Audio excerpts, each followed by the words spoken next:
enfants, l'histoire d'aujourd'hui s'intitule « Plus qu'imparfait ». Le texte de base se trouve dans Romains chapitre 7, le verset 18. « J'ai la volonté, mais non le pouvoir de faire le bien ». Nous allons raconter aujourd'hui l'histoire de Arnaud. Après l'obtention de ma licence en théologie au Cameroun, dès mon retour à Maurice en novembre 2000, mon petit frère bien-aimé, qui n'avait alors que 18 ans, me raconta pour la première fois son parcours de vie spirituelle. Avant qu'il entre en relation avec Jésus, Arnaud avait de bien mauvaises fréquentations. Des adolescents se droguant, s'adonnant à des activités immorales, et j'en passe.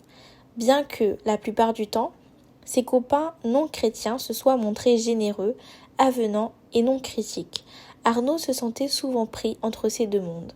D'un côté, ses parents chrétiens et de l'autre, ses amis. Ce fut une lutte longue et constante, jusqu'au jour où, lors d'une retraite spirituelle, le jeune homme confessa ses péchés les plus intimes. Il avait alors compris qu'il avait besoin de grâce au même titre que le malfaiteur repentant sur la croix. Ce jour-là marqua le début d'un nouveau chapitre dans l'histoire de la vie de Arnaud. Au fil des jours, il continua à écrire son histoire, une page à la fois.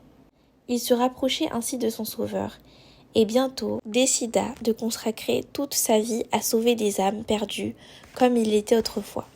Aujourd'hui, ce jeune homme marié, père de 2 filles et pasteur depuis plus de 10 ans à l'île Maurice.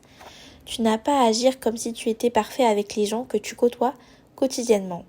Il te faut en revanche avoir l'honnêteté d'admettre tes erreurs, tes lacunes et tes luttes. L'apôtre Paul s'est ouvertement déclaré le pire de tous les pécheurs. Il a aussi décrit sa lutte contre le péché dans Romains 7.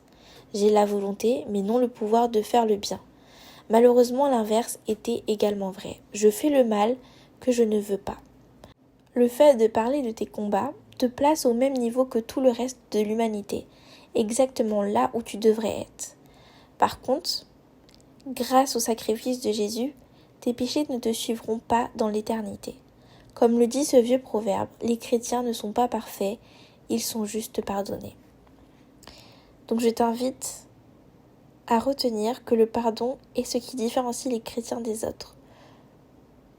Prions, cher Jésus, je t'adore comme le seul être humain parfait qui ait vécu sur la terre. Merci de me donner la victoire sur le péché. Amen. Je vous dis à bientôt pour une prochaine histoire.